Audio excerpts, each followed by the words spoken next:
You prayed, and nothing happened. No sign, no voice, no warmth in the room. Just silence. And somewhere along the way, someone told you that silence was the point.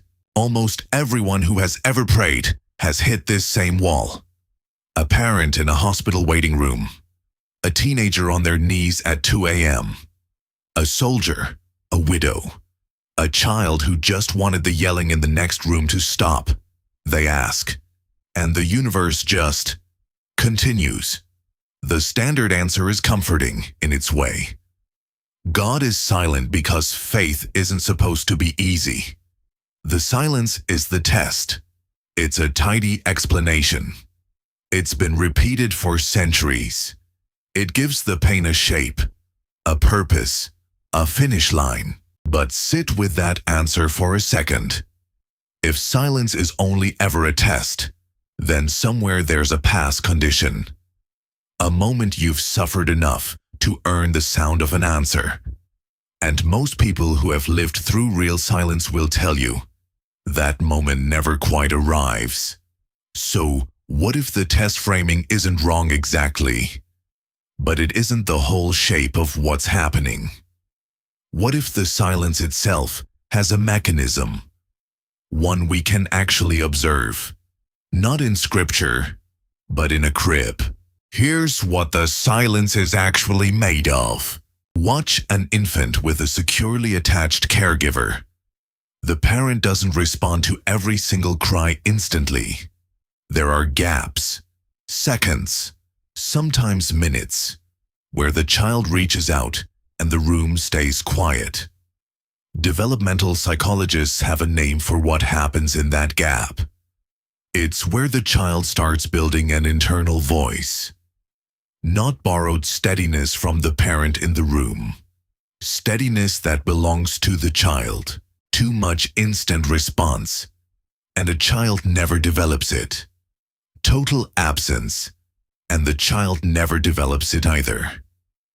It's the specific, survivable gap, met eventually, but never instantly, that produces a person who can self-soothe without anyone else in the room. Now, hold that next to a life spent praying into a silence that never quite answers on command. The silence isn't proof of absence. In the framework this maps to, silence is the only structural condition under which a person builds an internal steadiness that isn't borrowed from outside them. Not a test of faith. An architecture for a self that reframes everything. The point was never whether the voice would answer. The point may have always been what you built while it didn't. There was a nurse who worked nights in a cardiac ICU. Her father was 2 floors up, in a bed he wouldn't leave. For 11 nights, on her break, she sat in the stairwell and said the same 6 words. Please, just let him rest. Nothing changed. He didn't get better. He didn't get worse in a way she could point to and call an answer. The silence just continued. Night after night, in that stairwell, under that flickering light. On the 12th night, something did shift, but not in him. It was in her. She realized sitting there that she wasn't asking for an outcome anymore. She was asking to be steady enough to walk back up those stairs, however it ended. And she was. She had been for a while, without noticing. This is where the science and the tradition genuinely disagree, and neither side is being dishonest. One camp says that steadiness was neurology, an attachment mechanism doing exactly what it evolved to do, nothing more.